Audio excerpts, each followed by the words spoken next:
Hello, my friends. Welcome back to the Adults Table and happy 2026. This is a podcast for curious and accountable adults with honest and useful conversations about life. That was a bit much. I have to improve my hook. I think it's not there yet, but it's gonna get there.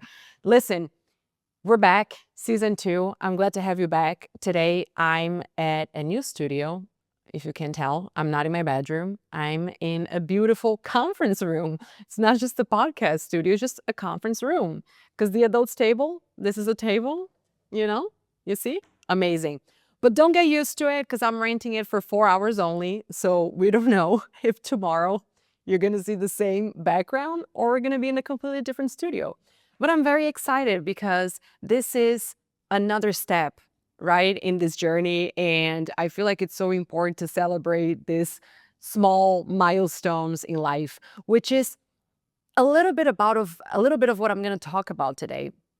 As we start season 2, I just wanted to look back on season 1 and talk a little bit about starting a project, starting something new, and what are some of the ways that we can not only have the courage to finally put ourselves out there, but I just want to bring a very realistic perspective about doing something for the first time or doing something new.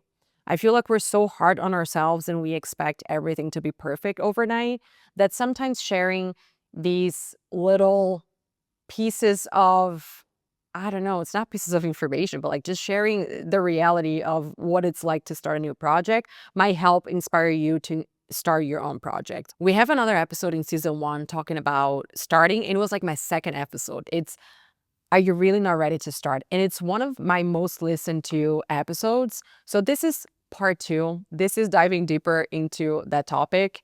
I'm also going to tell you what to expect for season 2. So it should be short and hopefully useful. The first thing that I want to share that I did last season and has helped me tremendously, not only for the podcast, but I took this to other areas of my life, is breaking up your larger goals into smaller goals. So when you have an idea of something that you want to do, that you want to accomplish, you have a vision. You see yourself on that end goal and that end point. You have the North Star, which is great to have because that's where you're going to go back to when you're questioning yourself and you have doubts about what you're doing. So having the vision is amazing. But the reality is, in your day-to-day, you're not going to wake up next day already on that end point. The process is long and there's so many steps that you have to take that sometimes it's very frustrating if you don't acknowledge certain milestones along the way. So the importance of breaking that ultimate goal into smaller goals is to, number 1, feel like you're on track, feel like you're making progress, you're not stuck. If you don't do this, every day that you live, that you're not in your end goal, you might feel like a failure. You might remind yourself, oh, but it's not there yet. It's not perfect yet. You're not training your brain to recognize the small wins along the way. So with the podcast, what I did was for year 1, I set a very specific goal. The goal wasn't to be perfect. The goal wasn't even to have a perfect concept or a very unique concept or, my goal year 1 was to overcome something that I know was a huge roadblock and a foundation for everything else, which was speaking English to a camera, right? English is my second language. I wasn't used to this format of speaking this language. I would speak English and start an episode and I would get stuck in my ideas. I wouldn't, be able to elaborate what I was saying. And I still kind of feel this way. And I understand that that's normal. I'm not used to talking about these things in depth in my second language. So I knew that I would have to become comfortable with that. Therefore, my goal with season 1 was to record every week. I understood that only practice would make me more confident and would make me more comfortable speaking this language, which was something that I always knew that I wanted to do this in English. So for one whole year, I forgot about everything else. Whenever I thought, oh, I don't think that this is unique enough, I don't think this has a strong concept, or I don't think that I'm interviewing, the amount of people that I would like to interview, I would immediately shut all of this noise down and go back to my goal. and said, okay, I get it. And yes, moving forward, those are things that I will have to focus. But if I don't focus on my first goal, which is to be comfortable speaking this language, nothing else is going to happen. So I always ask myself, and I created the habit of asking myself, not only on the podcast, but everything in life. And I mentioned this in my episode about how to accomplish your goals in 2026. I started to ask myself, what is the most important thing this year? If nothing else happens, if I'm not able to, focus on anything else, what is the most important thing? What is the most important next step? You have to come to terms with the fact that progress comes in steps. You're not just going to flip a switch and tomorrow everything is perfect. So narrowing down my focus to one thing was extremely helpful. And I did it. I recorded one episode every single week. And I look back now and I feel so much more confident, so much more comfortable. And whenever I'm interviewing someone that is not a native speaker, a native English speaker, I say the same thing to them because they also get super nervous. And I'm like, yeah, just do it and you're going to feel better. And that is, just the most obvious thing. But my number one point is break up the goals. So this year, second year, I have a different goal. And that is my North Star for that particular year, for this particular year. And it's the most important thing. So, you know, break up these goals and celebrate yourself when you realize that you've accomplished them. The second point, I actually saw Rebeca Nepomuceno, who is a fantastic Brazilian designer, talking about this one thing. She owns her own brand. She has two brands, one focused on bridal wear and the other one for gowns. So she's a businesswoman other than being a designer. And someone asked her for advice on getting started with something. And she said, don't get too attached to what you're making in the beginning. She said, when we start something, we put so much expectations as if this would define our whole career. Do it, test it, make mistakes, and learn. And I love this so much because we do get extremely attached to what we're making in the beginning, thinking that that's going to dictate everything else. That, once you start putting yourself out there, once you start creating your content, whatever that might be, that's going to define your whole career. But we adapt all the time. And as we start something, we learn and we mature and the project matures and you have more ideas. So you got to see where you're making as a living thing. You can't see it as just something static that, okay, I make a decision now on what that's going to be and that is set in stone. And it's always going to be that way. So I have to be very, very cautious with every single thing that I do. And I have to be extra careful. It has to be perfect because it's defining who I am. And it's weird because we have this sensation that so many people are going to see it and are going to label it. And the reality is that in the beginning, you don't even have a big audience to be defined by something in the first place and then struggle to pivot if you have to. So I love this advice and I really applied that to my life because it really makes you more okay with that one thing not being perfect, or it helps you make decisions without that pressure of it has to be super spot on when sometimes you don't even know until you start. So I love this advice so much, which brings me to my third point. When she mentions making mistakes, one thing that I learned through this experience in other projects that I've had is we try to succeed as quickly as possible when I think we should be trying to fail as quickly as possible. You cannot avoid making mistakes. It's part of the process. Running away from mistakes is ignoring a substantial part of what it is to do something and to be human. So if it's going to happen regardless, you better fail quickly. You better make these mistakes quickly so you can learn and you can keep building.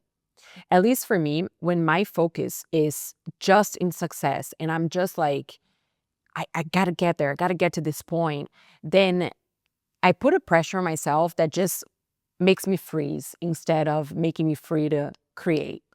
I remember when I first joined sales, I had to call people and I would get so scared as everybody else, right? Because nobody likes to cold call people. It's the worst. but it's such an important experience. It builds character, if anything else. But when you call people, like cold call people, you're just terrified. You're like, this person is gonna hate me. I'm gonna bother them. I'm gonna disrupt their day, and so on and so forth. So every single time I made a call, especially in the beginning, I would hang up and be so embarrassed and be like, oh my gosh, this was terrible. I'm the worst. And I would label myself like, I suck at this. And I did. I honestly did, especially when you're getting started. So it was so painful to just like bring myself to do and make that one call. And then when I flipped my mindset and I started thinking, I'm going to see what's the worst call I can make. Instead of being like, oh, I want to, I got to make like the best call I started saying, what's the worst that I can do on these calls? And then I started to just, I don't know, all of a sudden that pressure just lifted off my shoulders and I started laughing. Like once I completed a call, I'm like, oh my gosh, that was terrible. And I would laugh and I would learn and I would go to the next one and the next one and the next one.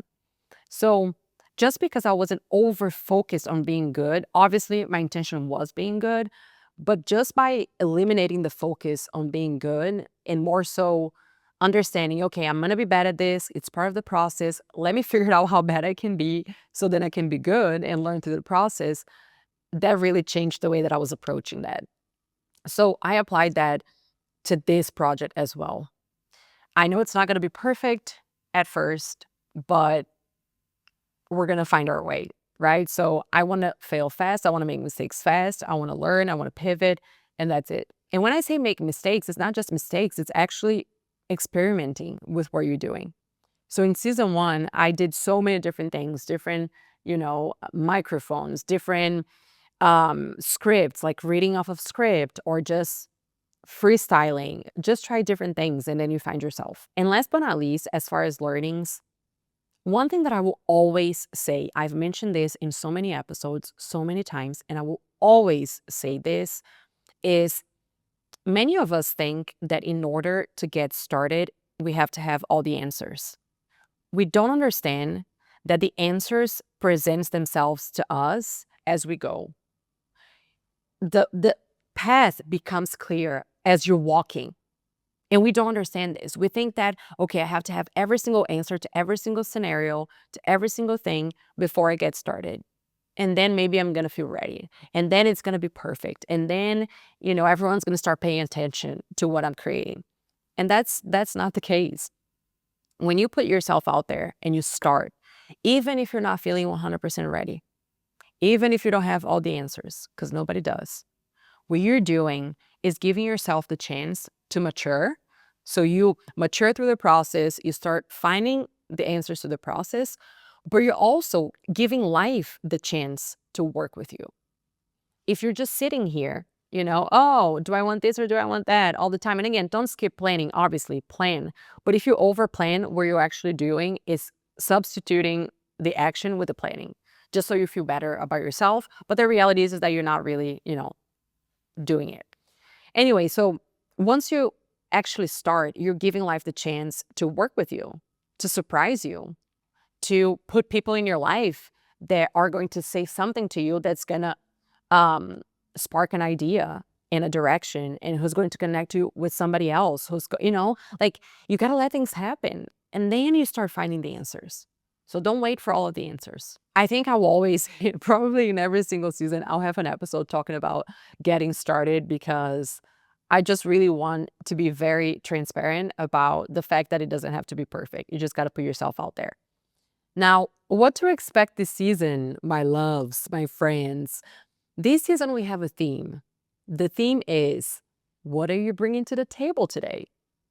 So what I hope to get from these conversations is having conversations led by the guest. I don't want to come up with a topic. I want them to bring the topic. And that can be a very obvious thing that they always talk about or something that they never share, but they actually think a lot about in their personal lives. So I want to learn what's important to them.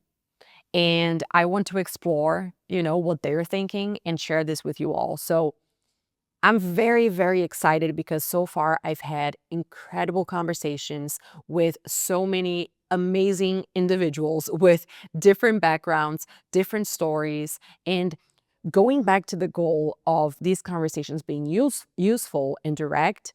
I think that every advice that was shared here on this season is going to help you in different areas of your life. So I really hope you enjoy it. And I want to finish this episode saying a big thank you.